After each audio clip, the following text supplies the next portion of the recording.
like having like a sausage and pepper sub, but Exactly. you know, But with flipped around. fennel. I guess you could use pepper if you hate yourself.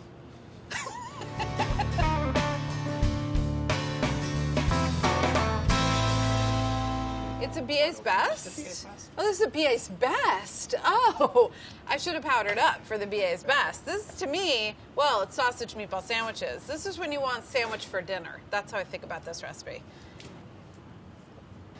Sausage meatball sandwiches that are built on pork sausages, spicy pork sausages. If you don't like spice, just use a sweet Italian. One thing I really like about this method, and I'm about to unzip the casing on this sausage so you can see how to get the inside out, is that you're making meatballs, but when you use a spicy sausage as the base of the meatball, all of the seasoning that you normally have to do to make a meatball has already been done. It's not the prettiest thing I ever did, but you know what? Life isn't always pretty. Neither is cooking. Easy peasy. I mean, I gotta get my hands a little bit wet. So each one of these we want to be about 2 ounces. I'm very terrible at estimating things, but that means we're getting 3 balls out of each sausage. And I'm not packing these super tight. I'm just getting them into the classic meatball shape. I'm going to have 12. It makes 4 sandwiches, which means 3 meatballs per sandwich, I believe.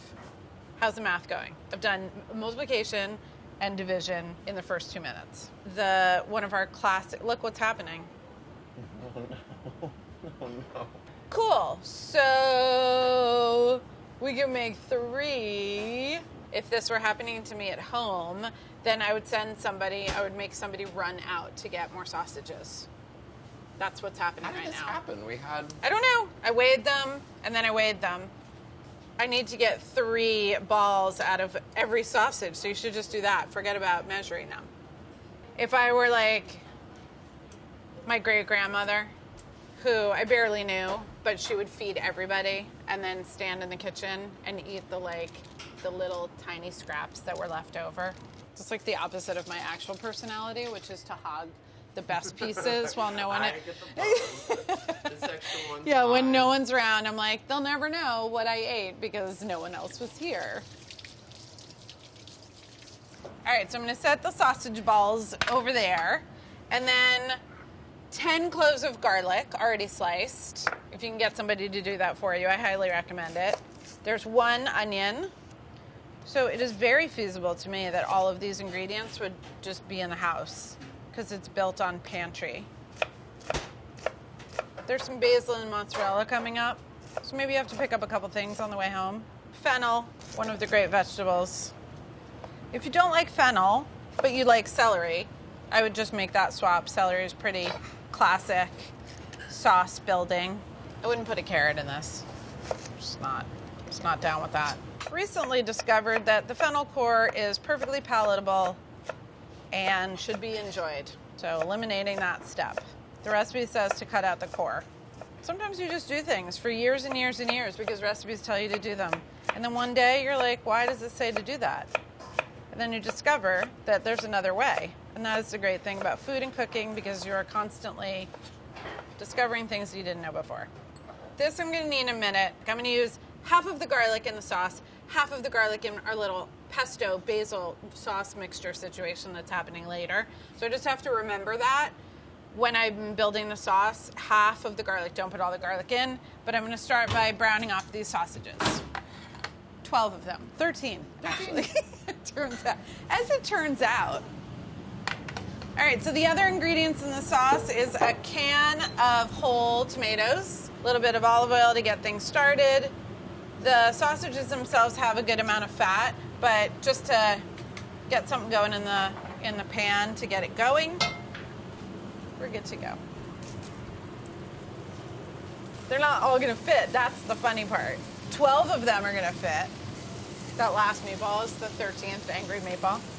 It doesn't fit. Sorry, Tommy. So now these are gonna brown. I'm gonna give them a minute. This is a good amount of space in between each meatball. I just want to move them around while they're cooking, get them brown. You guys know that Chris is a super taster, right? He can I don't- smell I all don't- of the flavors. I don't think so. I do. I don't think so. I do. Not true. You know, the first sign of being smart is thinking you're dumb. So maybe, Holy. maybe with this, like, the first sign of being a super taster is knowing that there's so many flavors you haven't detected Maintaining yet. that you are Yeah, definitely that's right. not one. That was the perfect amount of time for my sausages to brown. Unsurprisingly, the outer ring in the pan is hotter than the middle because it's lining up where the ring of fire is underneath. So ideally, I want to get some of my middle guys to the outer ring. And as they're shrinking, the irony is that we have created space for the 13th meatball. Little guy, you get to come to the party. Anyway, Chris is a super taster, but I've been hanging out with him a lot lately, tasting things. And the things he says sometimes, I'm just like, how does he know that? It has made me think that I'm like, I've never tasted anything. I don't actually know. I'm just like, yeah, it's good. It tastes good to me. I'm gonna adjust the heat a little bit now that we're up to temperature and things are sizzling. I just don't want that to burn before these guys get evenly browned, so I turn the heat down a little bit. All right, I've achieved a level of browning that I'm pleased with. I'm gonna start taking these out. You could use a plate, just transferring them to a little tray. So right into that oil, I've got the garlic. Remember, only half the garlic is going in. So that's a good amount of garlic, 5 cloves worth, plus my chopped onion and the chopped fennel. And so this is really the foundation of the sauce. So I'm gonna let these kind of cook down a little bit. They're gonna soften, become translucent, get nice and floppy, and the end point that we're looking for is tender, softened with a little bit of browning. So it's gonna take somewhere between 5 and 10 minutes. All right, so I'm pretty pleased with what I'm seeing right now. The veg is really soft. I wanna taste it, see if it needs salt or anything, because I'm gonna add the tomatoes, and that's its own whole thing. So let's see how these taste. It's hot. Yeah, can definitely take some salt. A little bit spicy. You can taste the chili flake that ended up in the oil that was left over from browning the sausages. And all right, now I've got these canned tomatoes, and I'm just gonna let the sauce, like the juices, go in first, so I don't make as big of a mess. And then just pulling these apart and kind of crushing them as they go into the pot. They're gonna disintegrate more, but if you start with a whole peeled tomato, they're just never really gonna go anywhere, and you'll spend half the cooking time smashing them around with a wooden spoon. So this just gives you a head start. All right, so this is gonna come up to a simmer and then cook just to kind of get the ingredients in this pot for these flavors to start to meld, for the sauce to thicken just a little bit, and then I'm gonna add the sausage balls back in. I think it's really important with things like this that are cooked in stages and have different phases that you season along the way, through and through. I really like the sweetness that the tomatoes are bringing to the table.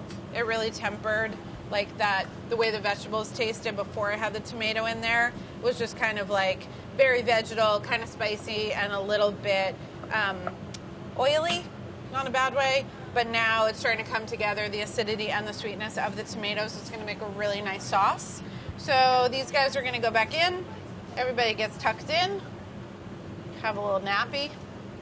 This pot is gonna go, and while that's happening, I'm gonna kind of get my heroes ready, get my basil sauce going, and just let this hang out on the side. We've been having a debate about this. Is this sauce a pesto or is it not? I think it is, except for the fact that it's being made in a food processor. It has basil, fresh basil, the rest of the garlic, so a good amount of garlic, like I said, the rest of the oil, so I use some at the beginning, and I'm just gonna blend this to a paste or to a sauce. Paste is such an ugly word. As it turns out, pesto is any kind of smacked around bunch of ingredients. So I think this is a pesto. We're gonna call it pesto.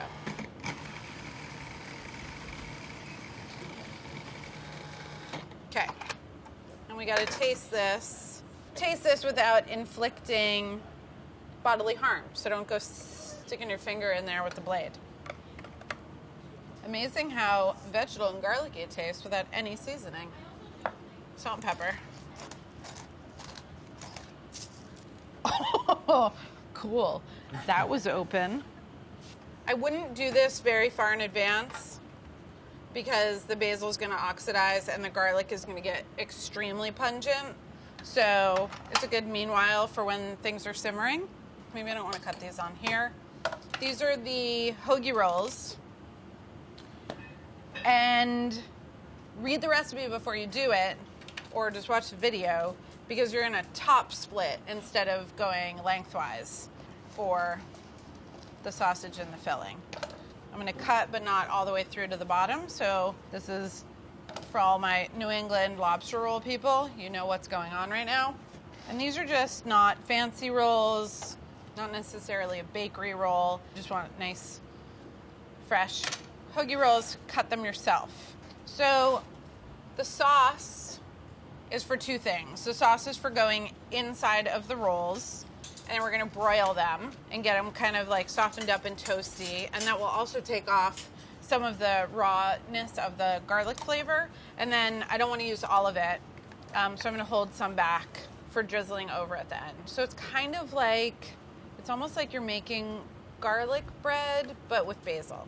And it's very, like I said, this is pretty pungent, and I'm gonna use it raw on top, so I don't need to use a ton of it inside, just enough to coat. Don't burn the buns. Don't you dare. Oh my God. It's fine, sort of. We're a little toasty, guys. Way less than 2 minutes, though. I know, we were like only a minute in. So, guys, this is a really great time to pause and just talk about broilers. Every broiler is different. Broilers are also incredibly hot. So we went for about half the amount of time in the recipe, and I gotta say, this guy really took the brunt of it. So we're gonna swap him out just for the benefit of everybody's enjoyment. So now it's time to build these beautiful sandwiches. Everybody gets 3 balls plus 1 extra. I want all the balls to get, all my meatballs to get a little bit of sauce. This is gonna insulate them when they go back in the oven to melt the cheese I'm about to put on top. It's also gonna soften the bread up more, and it's kind of giving you that like meatball sub experience. All right, next up, fresh mozzarella. Draping them right over the meatballs. Yum. Okay. And then basil drizzle afterwards. So these are going back into the broiler. Make a note, recipe says 5 minutes. I'll be checking these after 2. So back into the broiler they go. All right, we've been watching these like a hawk. They're ready.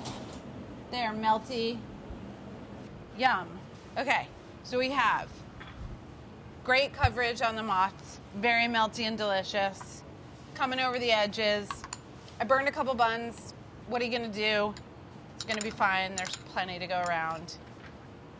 And then they're all gonna get just another little drizzle of our pesto, which is gonna hit that kind of melty mozzarella, and all the flavors are gonna open up again. I just think this is a delicious thing to eat. It is a delicious weeknight dinner. It is also really fun if you're like, I feel like this is a great like viewing party, sporting event, some kind of, you know, your casual type of dinner.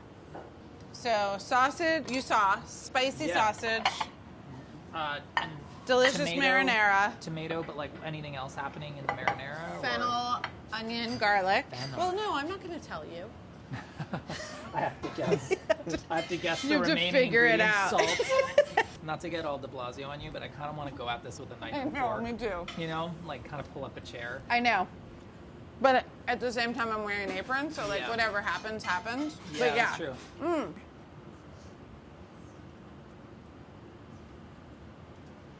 Yes, Tommy, that's a word.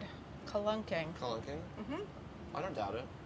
It's like spelunking, but it's when the blade falls out of your Cuisinart bowl. Or squozing. Yeah. That's my favorite Carlism. It is a word at this point. So there are certain words that like they should be counted as valid forms of communication because everybody knows what you're talking about when you say it. And squozing is one of those words. Say it enough times, it seems real.